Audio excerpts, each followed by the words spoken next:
Hey guys, hope everything is safe out there.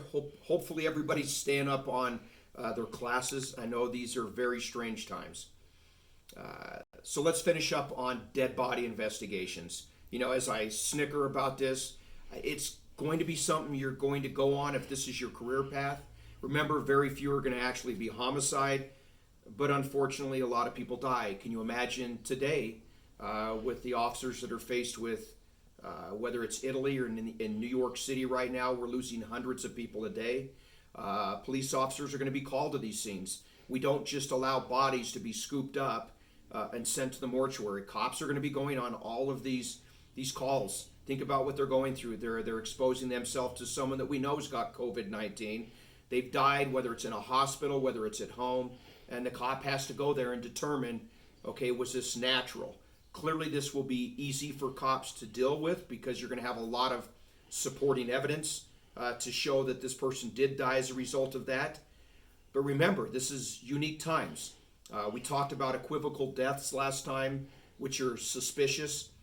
And there's a couple of things that I want to let you know what makes it suspicious just the moment you walk up on this. Number one is certainly when we see any evidence of violence or foul play. Clearly this is suspicious.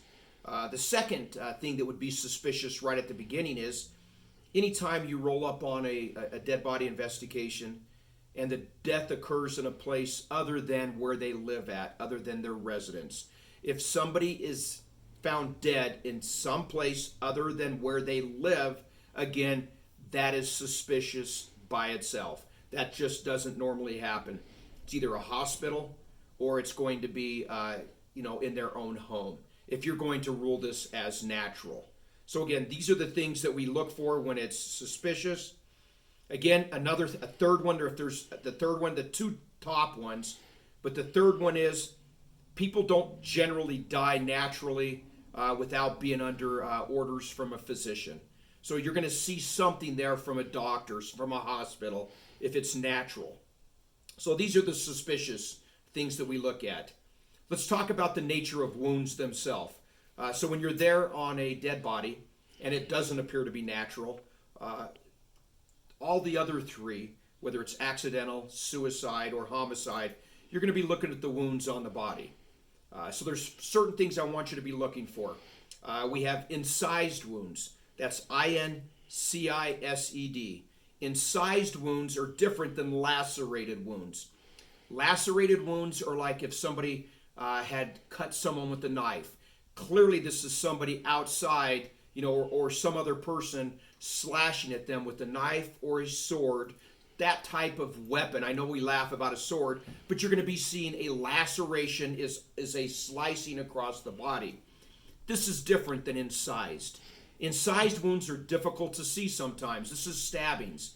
If someone was to take a steak knife, for instance, and stab somebody in the back, you're going to see a very, very tiny incised wound. It's going to be maybe close to a half of an inch. Most steak knives are no larger than a quarter of an inch, half of an inch. And sometimes many of those are very difficult to see. So when we start looking at the body, look for incised wounds, those quarter to a half inch cuts that you would see in the body. That would be a deep penetrating wound. Different than what a lacerated wound would look like. Another thing we look for is contusions and abrasions. Contusions is a fancy word for basically bruising. And we'll get into contusions more specifically. When you see bruising on the body prior to death, that happened, meaning they weren't dead yet. You can't bruise when the blood stops. So there's going to be a lot of things we're going to determine based on bruising and contusions and the time of death. Remember, we talked about time of death. Extremely important when we start looking at some of this. And keep in mind, as we start later on in this lecture talking about when the body decomposes after dying, you've only got a short window of seeing some of these contusions and bruisings. At some point, the body, as it decomposes, you're going to lose that ability to see bruising because we all decompose in the same way. We turn dark, and bruising is only going to last for so long. So contusions are bruising. Abrasions Abrasions are more road rash. It's that if you see a body that has any kind of abrasions, it might mean that this body was moved after it was after somebody had killed this person. You just don't assume that abrasions are going to happen naturally. They just don't. If you see abrasions on a body, it might mean that this body was moved after somebody had killed them, or a homicide. So abrasions are that road rash. Clearly look for gunshot wounds. Gunshot wounds, again, are very difficult to see. You're going to see a very, very small hole. Many people do not bleed a lot. If that bullet does not exit the body, you're not going to see a lot of blood. It's just not going to bleed a lot. It is internally, so you might have somebody that is appearing to be dead on the scene, and if you don't capture or see that gunshot wound, you're going to miss it. And then the age of the wound. You're going to look at the age of the wound, meaning does this appear to be fresh with blood, or is there something else at play here? So again, the majority of this is going to happen based on an autopsy. The autopsy is an extension of the crime scene. The coroner is going to do the autopsy. You're going to be looking and giving direction to the coroner on what you suspect, but the coroner is going to do the autopsy and give you an autopsy report, giving you detailed information about the body. So you'd expect that to come back. Certainly with the autopsy report, let's talk about the things that you want to see from the coroner. The first is cause of death. We talked about that. We want to know if a weapon was used in this crime or a substance was in the body. We're going to do a toxicology report in the coroner's office to see what is in the body, what kind of substance was in the body. We're going to want to see the time of death. We'll talk about how we get the time of death in a few moments. We want to know whether the scene, this is extremely important, whether the scene where the body was discovered, does the coroner believe that was the place that the person died, or were they moved to that location? And then the coroner will then help determine, do we have evidence of chronic illness? Did this person have a heart disease or something that they did not know they had? And now we can clearly see that there was no doctor involved, but clearly this person had a chronic disease that they were not aware that they had. Again, at this point, we'll be leaning on the coroner to get any kind of trace evidence, whether it's blood, skin under the fingernails of the victim, see if there's defensive wounds. When we talk about defensive wounds, things on the body that you can clearly see, or the coroner can say, it was not caused by that person. Extremely important. And then lastly, the coroner will look and see if there is any evidence of sexual deviance. You know, we have to assume when we find dead bodies outside of the residence, we're always going to look and see, had this person been sexually assaulted prior to death?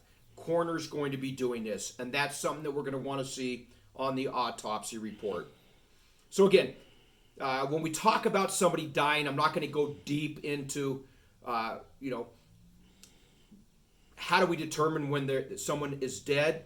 Clearly in the medical profession, they look at three things, meaning three functions. If your heartbeat has stopped, your respirations have stopped, or brain activity have stopped, that's how they determine death. Police officers don't determine someone's dead. That's going to be a physician. People that are allowed to decide, yes, this person is dead, based on they do not have those three functions, or one of those three functions, signs of those functions. I can tell you one of the key things that I would do as an investigator, and I'm not good at it, but clearly when we look at capillary refill, if you are called to a scene and you're not sure, one of the key things, squeeze fingernails. Just squeeze the fingernail.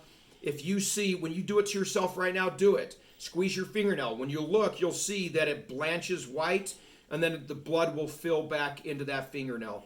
If you do that, and you clearly can see no capillary refill, and you can't see any respirations, you can't see the chest rising and falling, no heartbeat, yeah, you can assume at that point possibly this person is no longer here with us.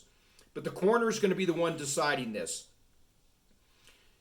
On the investigation of criminal homicide, we're going to get into that one. but I'm going to get into that next lecture, and I'm also going to get into next lecture on how do we determine time of death. It's extremely complicated, and a lot of the things that the coroner will do is based on science, and I'm not going to try and beat you up on, but I'm going to give you a couple of ideas. This is how we determine the time of death of that person and the stages of an investigation.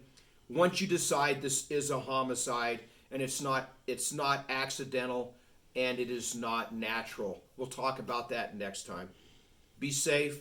We'll do the best we can. I do want you to know that we are going to be putting a quiz on death investigations because, I'm not going to be doing a final test for this class now that we're in this mode.